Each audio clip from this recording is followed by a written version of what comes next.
ములుగు జిల్లా కేంద్రంలో జరిగిన సంత్ సేవలాల్ జయంతి 285వ జయంతి వేడుకల్లో ముఖ్య అతిథిగా హాజరైన రాష్ట్ర పంచాయతీరాజ్ గ్రామీణ అభివృద్ధి శ్రీ శిశు సంక్షేమ శాఖ మంత్రి డాక్టర్ సీతక్క ఈ సందర్భంగా మాట్లాడుతూ సంత్ సేవలాల్ బంజారుల ఆరాధ్య దైవమని, సేవలాల్ తన పాటలు రచనల ద్వారా ప్రజలను జాగృతం చేయడానికి అనేక ప్రబోధాలు బోధించారని తెలిపారు. అందులో ముఖ్యంగా బంజారా జాతి ఔన్నత్యాన్ని ప్రపంచానికి చాటేలా అహింసా సిద్ధాంతానికి పునాదులు వేశారు. అందుకే సంత్ సేవలాల్ ఇతర కులాల వారికి కూడా ఆదర్శమూర్తిగా నిలిచారు. సేవలాల్ ప్రజల మూఢ విశ్వాసమైన జంతు బలికి తీవ్ర వ్యతిరేకి. జాతి జాగృతి కోసం ఎంతో హితబోధ చేశారు. తన జాతి వారిని బ్రిటిష్ వారి నుంచి, ముస్లిం వారి నుంచి కాపాడిన గనుడు. అందుకే నేడు బంజారా జాతి ఆయన జయంతిని జరుపుకుంటున్నారు. మంత్రి సీతక్క ఈ విధంగా తెలియజేశారు. కొద్దిగా అంటే లేట్ అయిపోయింది. సమ్మక్క సారలమ్మ జాతరతో నేను 4 రోజులు అటు ఉండడం, వారం రోజులు తర్వాత ఈ రోజు కూడా మరి మీరు కొంచెం లేట్ అయింది, నేను ఇంకా కొంచెం లేట్ అయింది. అందరూ క్షమించాలని కోరుకుంటూ, ముఖ్యంగా వాస్తవానికి పోయినసారి నేను ఒప్పుకోవడం జరిగింది. ఫస్ట్ కూడా నా CDF లో నా ఫండ్లో మన సత్యవతి రాథోడ్ గారికి కూడా ఇది జరిగింది. కానీ అప్పుడు ఫండ్స్ అని వేసడానికి ఇబ్బంది పడ్డాం. ఆ తర్వాత ఆ మీటింగ్ లో, నేనున్న మీటింగ్ లోనే కలెక్టర్ గారు మీరు అందరం అనుకొని ఎకరం భూమి మీరు అడిగినరు. వాస్తవానికి ఎకరం ఇవ్వాలని కూడా నేను కూడా ప్రతిపాదన పెట్టడం జరిగింది. వారు కొద్దిగా తగ్గించి ఇచ్చిర్రు. ఆ స్థలాన్ని చూసి తప్పకుండా ఆయనతో పెంచి తొందరలోనే దానికి శంకుస్థాపన చేసే విధంగా చర్యలు తీసుకుంటామని తెలియజేస్తా ఉన్నాం. ఎందుకంటే డబ్బులు కేటాయించినట్టుగా జీవో అసలు ఏం లేదని అన్నారు మొన్న కలెక్టర్ గారు. అంటే కాబట్టి ఏదేమైనా అది ఒక నిర్మాణం అవసరము, గుడి అదే విధంగా హాలు అక్కడ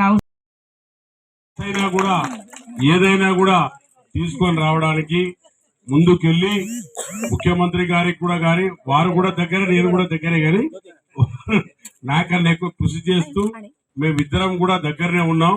దాదాపుగా ఎంపీ టికెట్ కూడా నాకే వస్తుంది కావచ్చు 90%.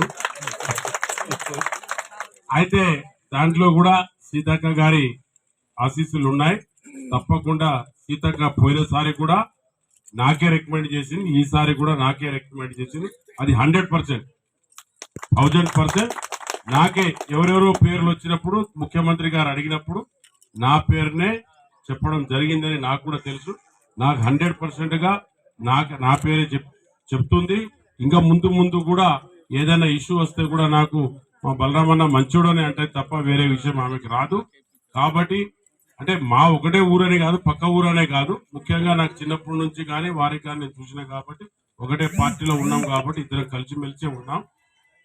ముఖ్యంగా ఇంకోటి ఏంటంటే సేవలాల్ సద్గురు మహారాజ్ వారి ఒక ఆలోచన ఏంటంటే విదేశాల్లో ఉండేటువంటి వివిధ పేర్లతో పిలువబడుతున్నటువంటి బంజారా సోదరులకు, సోదరులకు అందరికీ హృదయపూర్వక శుభాకాంక్షలు.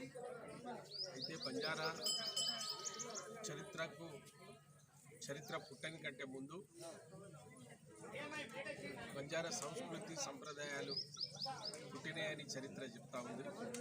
ఆ నుండి దేశ విదేశాల్లో ఉండేటువంటి బంజారాలు దేవతలు ఎక్కువగా ఉండరు, ప్రకృతి పూజారులు, సంచారులుగా అనేక సంవత్సరాలు జీవనం గడిపిన కనుక ప్రకృతినే పూజారులుగా మలుచుకున్నటువంటి వాళ్ళు, మలుచుకున్నటువంటి ఆ జాతిలో దిక్కుతోచిన పరిస్థితిలో ఉండేటువంటి ఆ రోజులలో 18వ శతాబ్దిలో జన్మించినటువంటి సంత్ శ్రీ సేవలాల్ మహారాజ్ ఒక మనిషి, ఒక దైవానుభూతుడిగా బంజారాల యొక్క జీవితాల్లో మార్పు తేవడానికి జన్మించిండని భావించి మరి ఒక మనిషి ఇవాళ దేవునిగా కొలుస్తూ ఉన్నాం. ఎందుకంటే 17